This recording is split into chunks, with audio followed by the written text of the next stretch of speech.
제가 눈을 딱 떴는데 어떤 그 병원의 그 동그란 통 같은 MRI 그 촬영하는 그런 데로 들어가고 있는 거예요. 그때 처가 옆에 있었는데 정신을 차리자마자 한 말이, 여보 검사 그만 받으라고 해. 와, 저도 그 말을 먼저 할 줄은 몰랐어요. 그래서 이제 검사 그만하고 내가 이제 무슨 병에 걸렸구나 하고 한국으로 왔어요. 그게 제가 베트남에 와서 정착하려고 하고 한국 한 번도 안 가고 있다가 그게 한 7년, 7, 8년 된 거예요. 네. 그때 한국을 처음 간 거예요. 두 분이 이렇게 또 데이트 오신 거 보니까 되게 보기도 좋고. 자, 그래서 말인데 두 분은 언제 어떻게 만나셨어요? 2010년도에 제가 여기 여행 왔다가 결혼정보 회사 통해서 가서 이제 만났어요. 처음 이 사람을 딱 보는데 그 해가 질 때쯤 돼서 저기 멀리서 이제 문에서 이제 햇빛이 비춰지고 있었어요. 근데 거기서 여자가 이제 구두를 또각 하면서 이렇게 들어오는데 역광을 받으면서. 그쵸. 얼굴은 잘 안 보이셨겠죠? 잘 안 보였어요. 그게 포인트인 건가요? 네. 내라니요. 아니, 지금 어머니 꽉 잡으시는데. 그때 이제 가까이서 이제 보고 그런 느낌이 있었어요. 그때 이 사람이 내 운명인가? 그런 느낌이 있었어요. 그때도 이제 이 사람하고 지금까지 잘 살 거라는 거는 생각을 못 했었어요. 그런데 그런 이제 뭔가 느낌은 있었어요. 그러고 나서 몇 분 안 돼서 결혼하자고 하셨다면서요? 네. 만난 그 자리에서? 네. 결혼정보회사에서는 통하면 그렇게 돼요. 본인의 의지가 아니었나요? 아니요. 의지였어요. 의지였는데 어떤 그렇게 몰아가는 분위기가 좀 있어요. 그게 좋았어요. 그러면 그때 사모님은 한국말을 못 하셨을 거 아니에요? 네, 하나도 못 하면서. 근데 막 이렇게 시커먼 사람이 막 만나자마자 결혼하자고 그랬는데 어떠셨어요? 저도 느낌으로, 목소리 듣고 느낌으로 해서 사람 괜찮다고 해서 결혼을 했었어요. 아, 그 몇 분 만에 결혼하자고 했는데 네. 바로 허락하신 거예요? 네네네. 10분 안에? 10분 만에? 네, 10분 안에 해서. 와, 이것도 되게 좀 재밌었던 포인트인데 사전 인터뷰 때는 사모님이 제가 사실은 시력이 좋지 않아요. 네네네, 맞습니다. 그래서 얼굴은 못 봤어요. 네, 그때 눈이 많이 아니고 조금 안 좋았었는데 안경도 안 쓰고 있어요. 안경도 안 쓰고? 네네. 한국에 가서 살면서 그때 한국에서 처음에 안경을 끼는 거예요. 베트남에서는 눈이 안 좋았는데도 안경을 안 끼셨구나. 그래서 어떻게 보면 우리 사장님과 결혼할 수 있는 계기가 됐겠네요. 그럴 수 있어요. 눈이 안 좋은 걸 몰랐어요. 한국에 와서 한 1년 정도 사는데 이 사람이 시력이 굉장히 안 좋고, 그러니까 안 좋은 정도가 많이 안 좋았던 거예요. 그래서 이제 안경점에 가서 안경을 맞춰줘야지 하고 해서 갔어요. 그래서 이제 안경을 맞췄고요. 안경을 맞추면서도 이제 저는 걱정을 했죠. 이 사람이 눈이 좋아져서 뭔가 도망가면 어떡할까봐. 눈이 시력이 좋아져서 나를 이제 안 좋게 보면 어떡하지? 그런 생각도 잠깐 했었어요. 근데 나이 차이가 몇 살 차이라는 건 들으셨을 거 아니에요? 네. 결혼정보 회사에서. 네. 나이 차이에 대해서는 고민은 없었나요? 결혼하기 전에 그거 생각하고 결혼하는 거였어요. 이거 재밌는 얘기인데 한국 사람들하고 같이 베트남 사람들도 똑같이 점을 봐요. 점을 보는데 궁합 같은 거 보는구나. 아니요, 궁합이 아니고 이 사람이 점을 봤어요. 어머니가 점을 보고 왔는데 이 사람이 나이가 많은 사람하고 결혼을 해야지 되고 멀리 가서 살아야지 잘 살 수 있다 라고 했대요. 점을 봤는데. 근데 딱 나타난 거네요? 그쵸. 제가 진짜 하고 나타난 거죠. 그러면 어떻게 보면 사장님이 그 점쟁이한테 정작 한번 해줘야 되는 거 아니에요? 근데 저는 이제 그런 얘기 들을 때도 참 재미있었어요. 왜냐면 한국도 그런데 베트남도 똑같은 거예요. 한국이랑 베트남이랑 비슷한 문화가 많이 있는 것 같아요. 네네. 거기에서 비슷한 또래, 비슷한 남자하고 결혼하면 같이 오래 못 산다 그랬대요. 지금 너무 러블리한 모습을 제가 봐서 살짝 짜증났습니다. 이 사람이 한국말을 처음에 잘 못하다가 한국말을 시작했을 때 자기는 처음에 만나서 당신을 사랑해서 결혼하기보다는 한국에 와서 일을 하면, 식당에 와서 일을 하면 얼마씩 받는데 그걸 이제 베트남 어머니한테 보내주고 싶다, 그래서 결혼을 했다라고 이야기를 해주더라고요. 사실 저는 그게 솔직하게 얘기해줘서 오히려 고마웠어요. 왜, 어떤 점에서 고마움을 느끼셨어요? 그게 사실이잖아요. 처음에 만난 지 얼마 되지도 않았는데 사랑을 한다는 말은 사실 좀 이제 억지인 것 같고, 나쁜 마음을 가지고 결혼할 수도 있는 거니까, 그죠? 네네네. 솔직하게 자기 마음을 이야기하는 게 저는 더 고마웠던 것 같아요. 결혼식 자체를 중매 업체에서 준비를 하다 보니까 조금 아쉬웠던 점이 있었다고 하셨어요. 그때가 결혼식에까지 하는 팀가에 하나 더 있어요. 공동 결혼식을 했었군요. 예, 예. 그리고 친척하고 아는 사람이 한 10분만 올 수 있다고 해요. 결혼식 하객을 10명만 부를 수 네. 있게 했군요. 아. 그냥 짧게 했어요. 틀에 맞춰서 그냥 빨리빨리 뭐 해치운 그런 느낌이네요. 네, 그죠? 그런 느낌. 좀 많이 섭섭하셨겠어요. 그죠? 네. 일생에 한 번밖에 없는 결혼인데. 네, 그래서 제 생각에 나중에라도 제대로 한 번에 더 하라고 해요. 결혼식. 제가 그럼 그 결혼식 때 DJ를 한번 해드리겠습니다. 아, 네. 아유, 감사합니다. 감사합니다. 네. 언제 하실 계획이세요? 처음에 이제 10년 있다가 하자고. 하자고 했었어요. 네. 10년 뒤에는 저희도 이제 돈도 많이 벌고 잘 돼 있을 거라고 생각했는데, 와, 베트남에 와서 자리 잡는 게 쉽지 않더라고요. 그렇죠. 언제든지 결혼식 잡히면 저한테 얘기해 주시면 신명나게 가서 DJ 한번 네, 해드리겠습니다. 알겠습니다.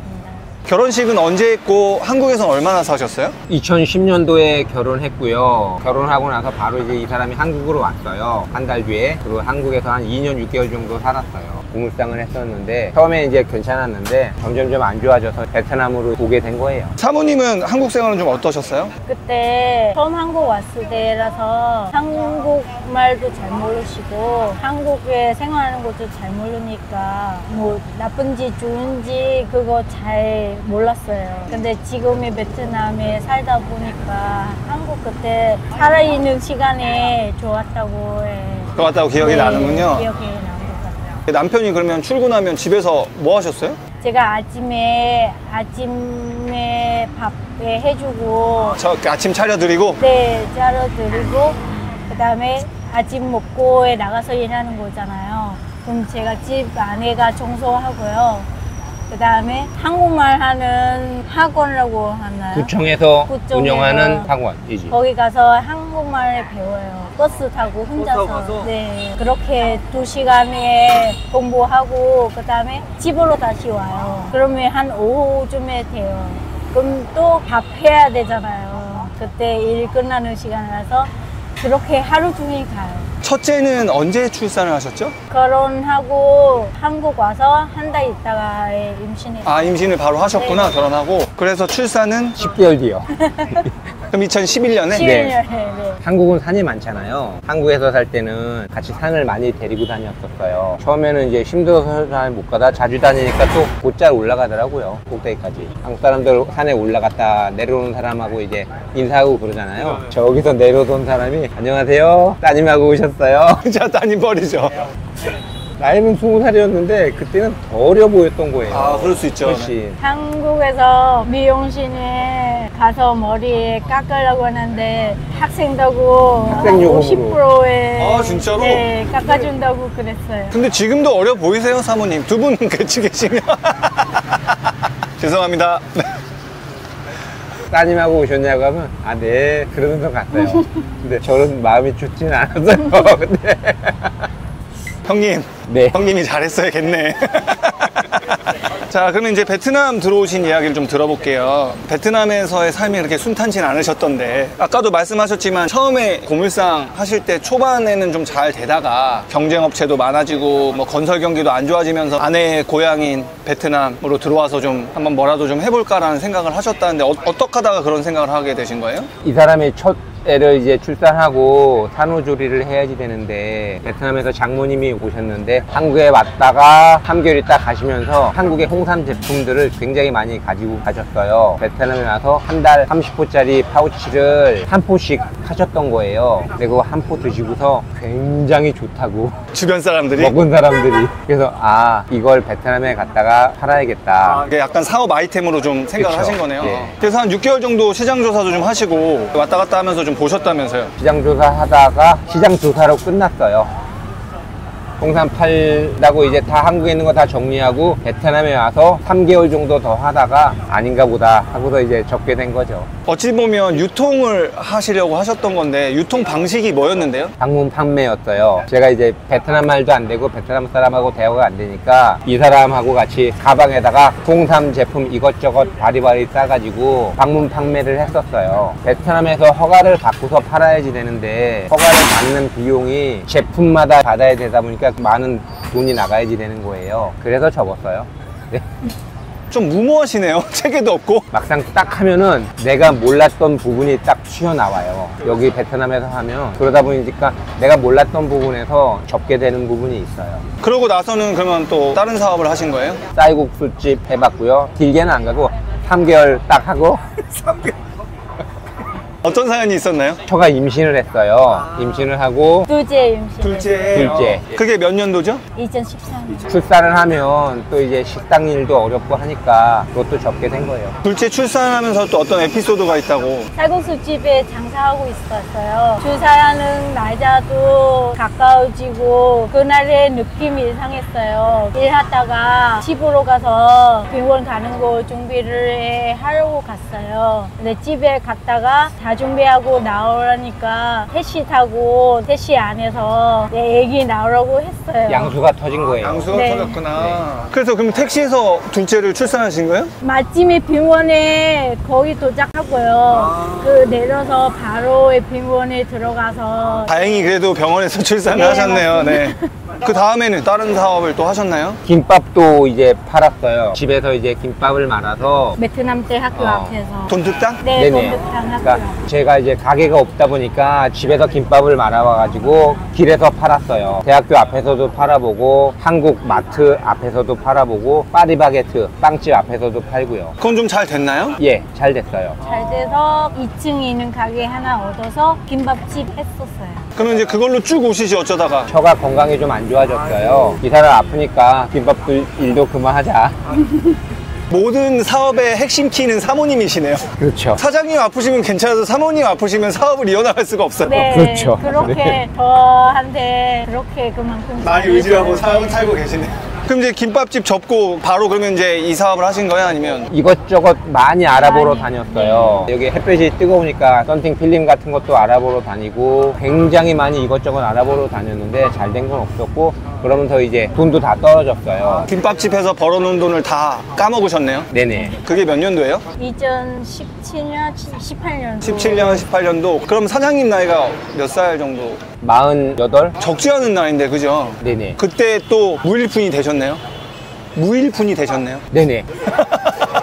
인생 참 쉽지 않다, 진짜. 그래서 어떤 결정을 하셨나요? 라지빈통 처가댁으로 갔어요. 처가댁 근처에 태가 같은 저렴한 집이 있었어요. 허가가 호치민인가요? 아니요, 라지빈통이라고 라지빈통? 바닷가 작은 시골 마을이에요. 거기가 무인에, 근처예요. 무인의 근처. 아, 여기서 무인회가 차로 한 3, 4시간 걸리나요? 네네. 지금은 3, 4시간이면 가는데 그때는 무인회가 한 5, 6시간 걸렸어요. 저렴한 집이 있었어요. 한 달에 네네. 50만 동. 50만 동이면 한 3만 원? 네네. 월세가? 네. 와. 1, 2층 단독에다가 마당도 있는 집이에요. 아, 진짜. 그렇게 말하면 되게 좋아 보여요. 번호주택 아닌가요, 그 정도면? 바닷가 바로 앞이고. 그러니까, 예. 그런데 가보면 좀 폐가 같은 분위기예요. 아무것도 없는 집. 아무것도 없고. 네, 무서운 느낌이었어요. 무서운 느낌? 네. 지금 딱 들으니까 최근에 넷플릭스에서 방영하는 혹시 폭삭 수가쏘다 아세요? 못 봤어요. 네, 거기가 이제 제주도 얘긴데 패스. 못 보셨다니까. 그래서 거기에서 이 사람하고 시장을 자주 갔어요. 아침에 늦자마자 배 들어오는 시간에 맞춰서 시장 가서 해산물 공부를 했어요. 제가 그때는 이제 쭈꾸미랑 뭐 낙지도 구별을 못 했었는데 해산물 공부를 하면서 계속 다녔죠. 거기에서요. 그러다가 거기에서 나오는 싱싱한 해산물을 가지고 이제 아이스박스에다 담아서 호치민에 가지고 와서 판매를 했어요. 그러면은 해산물 시장에서 어떤 사업 아이템을 발견하고 다시 이제 재기하려고 온 해산물을 가져다가 파신 거네, 그죠?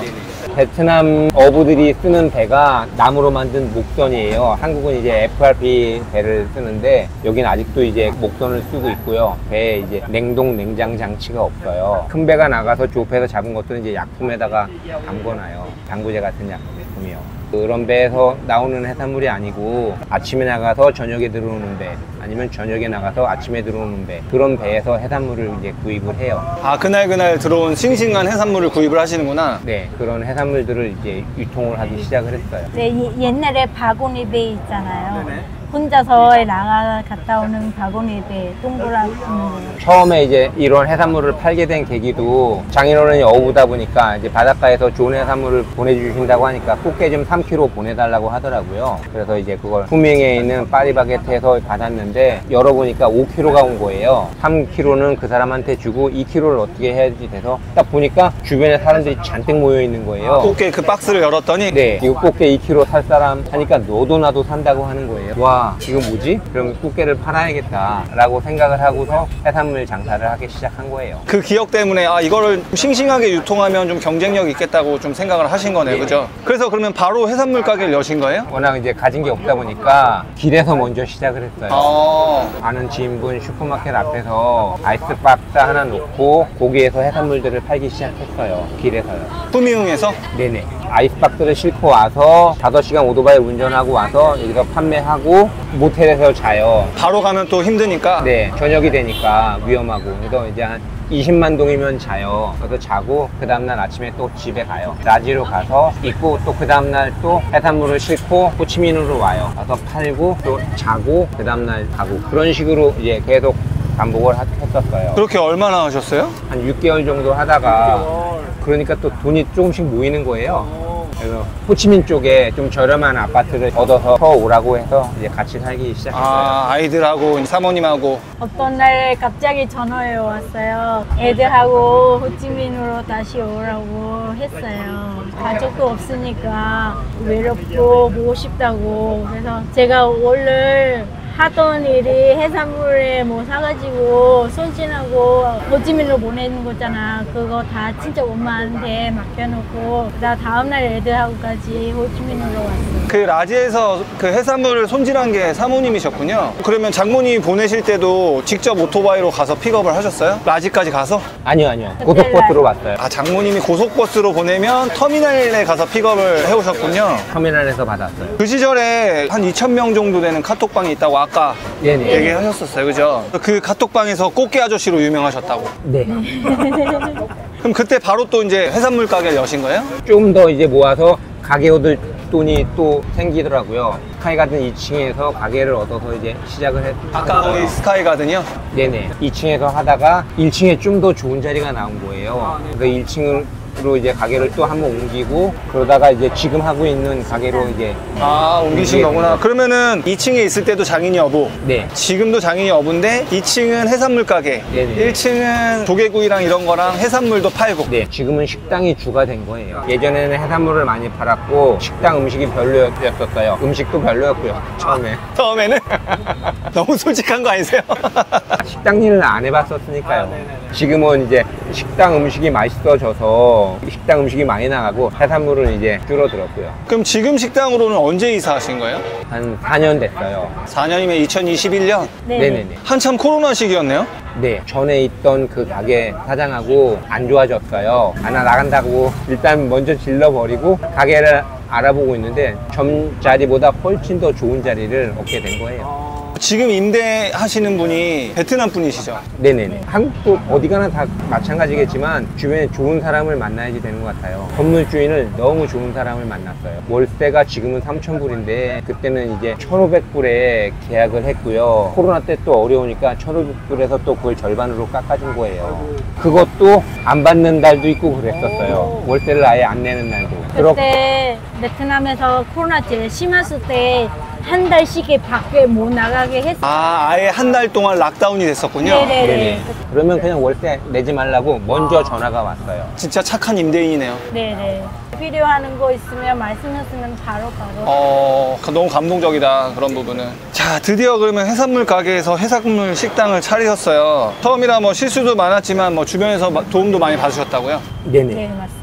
좋은 사람 만나서 좋은 것들 많이 받았어요. 이 가게를 얻고서 식탁 살 돈도 없었고 에어컨 달 돈도 없었어요. 딱 가게 계약할 돈만 있었어요. 네. 그런데 식탁 공장 하시는 분이 식탁 먼저 이제 보내주시고 친구가 에어컨 달아주고 그래서 식당을 오픈하게 됐어요. 사장님이 보니까 인복이 좋으신 것 같아요. 맞아요. 맞아요. 성격이 굉장히 긍정적이시고 또 되게 도전적이시기도 하고 아무리 긍정적이고 도전적이라고 해도 타국에서 힘들거나 막 그런 점들이 분명히 있었을 텐데 뭐 힘들었던 적이 좀 있으신가요? 여기서 생계를 제가 꾸려 나가야지 되는데 아직 자리가 잡히지 않고 돈도 다 떨어지다 보니까 시기가 약간 그때 김밥집 접고 네네 이것저것 시도하다가 다 안 됐어요.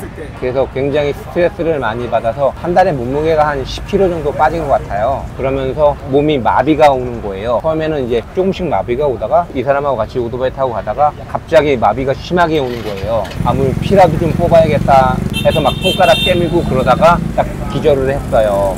기절을 하는 순간에도 아, 이 사람이 나를 프랑스 FB 병원으로 데리고 가면 안 되는데 그 생각을 했어요. 왜요? 거기 병원이 엄청나게 비싸요. 어마어마하게. 근데 그때는 그 병원이 생각밖에 없는 거예요. 가까운 데이고. 제가 눈을 딱 떴는데 어떤 그 병원의 그 동그란 통 같은 MRI 그 촬영하는 그런 데로 들어가고 있는 거예요. 그때 처가 옆에 있었는데 정신을 차리자마자 한 말이 여보 검사 그만 받으라고 해. 와, 저도 그 말을 먼저 할 줄은 몰랐어요. 그래서 이제 검사 그만하고 내가 이제 무슨 병에 걸렸구나 하고 한국으로 왔어요. 그게 제가 베트남에 와서 정착하려고 하고 한국 한 번도 안 가고 있다가 그게 한 7년, 7, 8년 된 거예요. 네. 그때 한국을 처음 간 거예요. 검사 받았는데 저녁에 술 많이 먹으면 그 다음날 속 쓰린 거 그 정도로 검사 결과가 나오더라고요. 신경성 위험이요. 겔포스 몇 개면 되는 거 아닌가요, 그러면? 네네네. 과도한 스트레스 때문에 약간 그랬던 것 같네요, 네. 그죠? 아. 거기 한국에서 이제 밥 잘 먹고 한국 음식 잘 먹고 하니까 금방 좋아지더라고요. 다시 왔죠, 베트남으로. 끝을 봐야죠. 그리고 나서 이제 바로 고향으로 내려가기로 두 분이 네. 이제 결정을 하신 거네요, 그죠? 그때 그리고 이제 처가댁으로 가서 해산물 그걸 이제 준비하고 하게 된 거예요. 거기 3만 원짜리 집에 살면서 이제 경제적인 부담도 좀 줄어 드셨을 거고, 그렇죠. 예, 그리고 이제 좋은 공기에 네, 예, 맞아요. 좋은 환경에서 좀 건강을 좀 회복하셨을 거고, 그리고 이제 오토바이로 왕복하면서 조금 육체적으로는 좀 힘드셨지만 뭐 심적으로는 점점 더 좋아지셨다고 그래도 돈을 벌기 시작하니까, 그죠? 그럼 식전에는 아직도 장모님이 보내주세요? 아니다, 아까 장모님 계셨잖아요, 그죠? 네네, 친척이 보내주세요. 아, 친척이 보내주고 계시구나. 이제 여기서 마지막 질문을 드릴게요. 셋째 자녀에 대한 에피소드가 있다고 들었어요. 아, 셋째요. 베트남에서 정관 수술을 받았는데 의사가 베트남 의사였던 거예요. 그 의사가 정관 수술을 해본 경험이 한 번도 없었어요. 근데 그걸 그때는 몰랐어요. 수술을 받기 전에는. 근데 정관 수술을 하는데 마취를 하고 한 1시간 30분 동안을 하는 거예요. 그러고 나서 끝났다고 해서 왔는데 처가 이제 시간이 지나고 나서 임신을 한 거예요. 그러면 정관 수술이 안 된 거잖아요. 네. 그래서 이제 셋째 나왔죠. 어떻게 보면은 선물 같은 존재네요. 네네. 그죠? 네, 맞아요. 하늘이 주신 어떤 선물 같은. 네, 그럼요. 그래서 지금 잘해주고 있다고. 네. 네네. 너무 이뻐요. 네. 또 여기서 지금 인터뷰 잠깐 해봤는데요. 드라마틱한 이야기들이라서 좀 재밌었고요. 일단 저희 이제 그러면 또 장인이 업으로 한번 이동해서 촬영을 좀 이어나가 보도록 하겠습니다. 네.